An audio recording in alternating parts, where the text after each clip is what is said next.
السلام عليكم حبيباتي، معكم ام نور.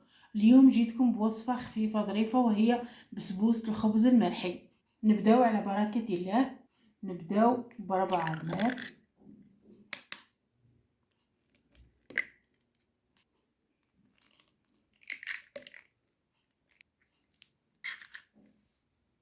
نزيدوا لها شويه تاع فانيليا، نزيدوا لها نص كاس سكر،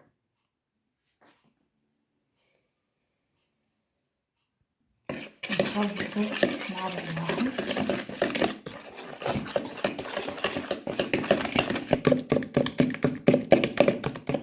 ونزيدوا لها كاس خليط بين الزيت والزبده، ولا كاس كامل زيت.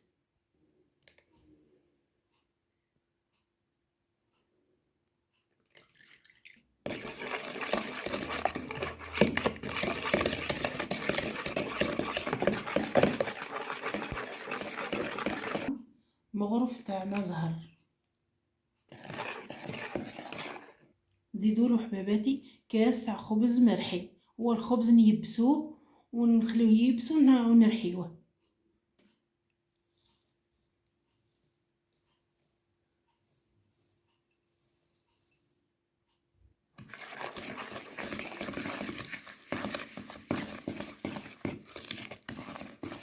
ودرك حباباتي في نفس الكاس نزيدوه كاوكاو محمص ومرحي.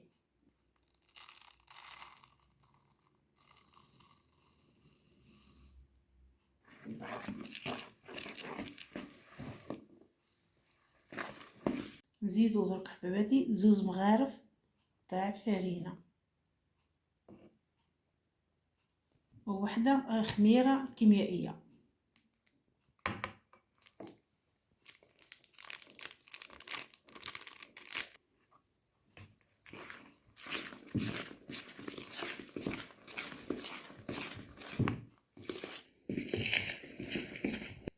ونتكلموا درك حباباتي على السيرو تاعو، لازم يكون بارد. انا طيبته من قبل. نديرو كاس ونص سكر وثلاثة ماء وشريحة من الليمون، ونحطوه يغلي. كي يبدا يغلي نحسبوا له 7 دقائق ونطفيو عليه، ونتحصلوا على القوام هذا. فرديين حباباتي، جبت ليمون هذو فرديين نحط فيهم هاي 10 كعبات ب10,000. ولا تحبوا تحطوهم في مول عائلي.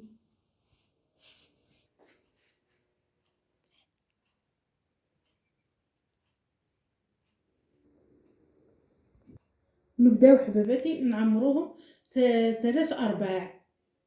ما نساوش فيها الخميره تاع الحلوه. نحطوهم في الفرن يطيبوا، والفرن يكون سخون. هاك حباباتي ها الطياب تاعهم واحد ربع ساعه هكاكا طاب.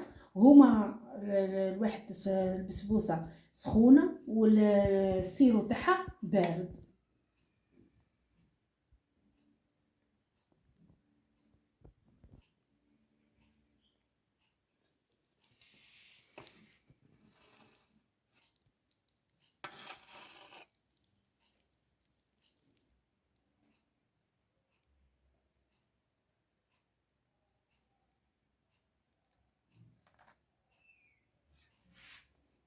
ونزينوه بطريف كاوكاو اللي خليناه قبل.